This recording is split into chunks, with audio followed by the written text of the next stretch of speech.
courting, marriage, or the ceaseless search for a companion.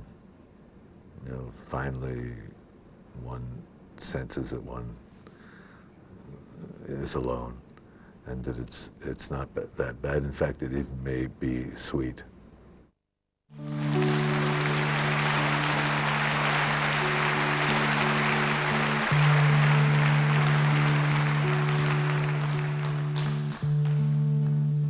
I remember you well in the Chelsea Hotel. You were talking so brave and so sweet, giving me head on the unmade bed while the limousines waited in the street. And those were the reasons, and that was New York. We were running for the money and the flesh, and that was called love. For the workers in song, probably still is, for those of them left. Oh, but you got away, didn't you, baby? Yeah, you just turn your back on the crowd. You got away, I never once heard you say, I need you, I don't need you, I need you, I don't need you. But don't you miss a companion? But I have companionship.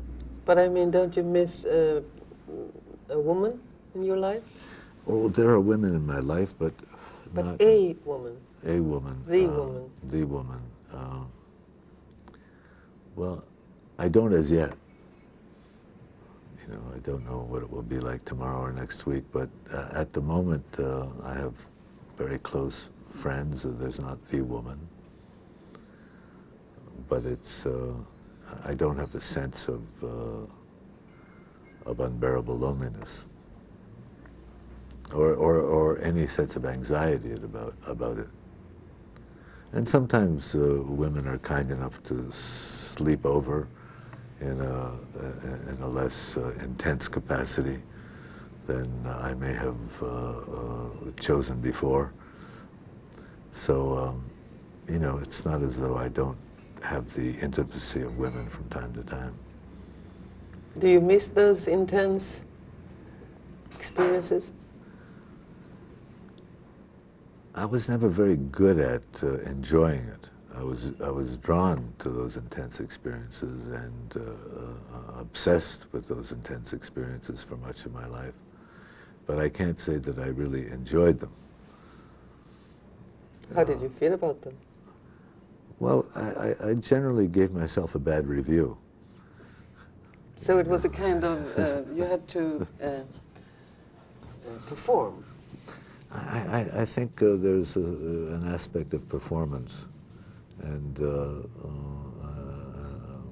a severe review of the episode, and a sense that the performance had not really been stunning. But more accurately than that, there was a sense of anxiety that was the background of the whole enterprise. And that sense of anxiety seems to have lifted. So I find I can enjoy both men and women, because even when you meet men, there's a kind of war dance going on, There's a kind of sexual dance going on with women and a kind of war dance going on with men. And it's very agreeable to have those dances confined to one or two steps rather than the acrobatics that usually attended them. You were never married? No, I was never married. Why? Cowardice.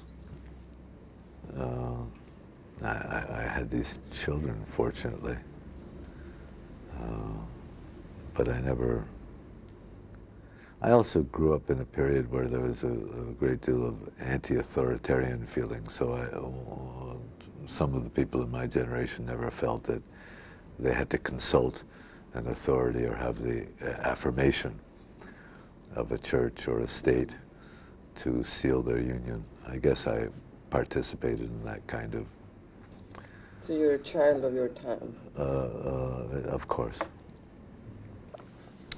You wrote once that a man never gets over the first sight of a naked woman. I think that's true, and certainly our Western art confirms that. And I love doing nudes, also drawings. Yes, you know, and I marvel at the insistence of that mechanism that is placed in us, you know, because it never disappears. And one is always shocked, stunned, surprised, delighted, you know, by that apparition of the other, you know, especially at the height of her reproductive capacities, you know, that youth, that promise, that vitality, that is the great sustaining energy in the human situation. So no, we're designed not to grow tired.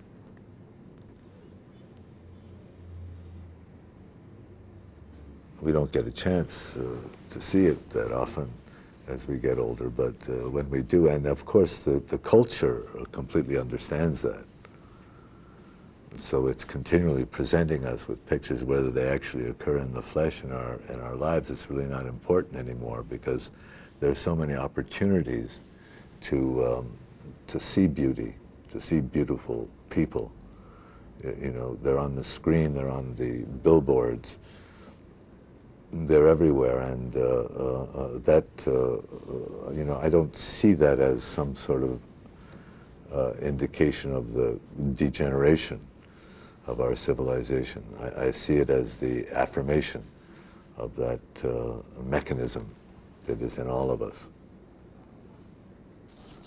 Because of a few songs wherein I spoke of their mystery, women have been exceptionally kind to my old age.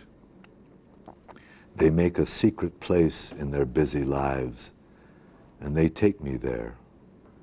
They become naked in their different ways, and they say, "Look at me, Leonard. Look at me one last time." Then they bend over the bed and cover me up like a baby that is shivering. Yeah, I was happy with that little poem. Why? I wanted to thank everybody. I wanted to thank the women who had bent over the bed and covered me up like a baby that is shivering. Now in Vienna, there's 10 pretty women. There's a shoulder where death comes to cry. There's a lobby with 900 windows. There's a tree where the dogs go to die. There's a piece that was torn from the morning, and it hangs in the gallery of frost.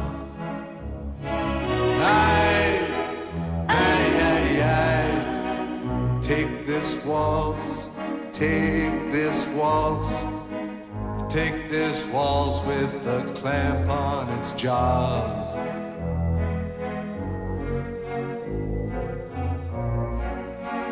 Oh, I want you, I want you, I want you on a chair with a dead magazine.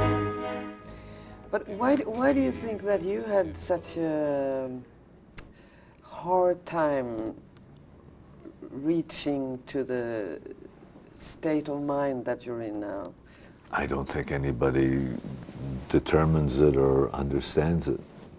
I don't think we can really penetrate into these matters. And you're not so interested in the psychological explanations? No, I don't trust them. As I say in that song, I know that I'm forgiven, but I don't know how I know. I don't trust my inner feelings. Inner feelings come and go. I think that psychological explanations can be valuable, and psychotherapy can be valuable for some people. But the fundamental question of how and why people are as they are is something that we can't penetrate in our, and is part of a plan that we simply cannot grasp. And the feelings that arise, we don't determine. What we're going to see next, we don't determine. What we're going to hear next, taste next, feel next, or think next, we don't determine. And yet we have this sense that we're running the show. So if anything is relaxed in my mind, it's the sense of control, or the sense, or the quest for meaning. And my experience is that there is no fixed self. There's no one whom I can locate as the real me. And dissolving the search for the real me is relaxation, is the content of peace. But these recognitions are temporary and fleeting, you know, then we go back to thinking that we really know who we are. And who are you today? I'm your guest. So what is most important for you now? It's a good question. It doesn't seem to register on my dial. I don't know what's most important. I guess the health and welfare of one's children is the most important thing. After that comes, you know, one's own health and one's own work. And then maybe to take a break right now. And then playing with the dogs has a big importance in my life. Break, okay. You want one? I think maybe we should go out a little. I'll follow you. Okay. I'm a fast walker. I'll follow you. Okay. Come over to the window, my little darling. I'd like to try to read your palm. I used to think I was some kind of gypsy boy before I let you take me home. Now so long, Marianne, it's time that we began to lie and cry and cry and laugh about it all again.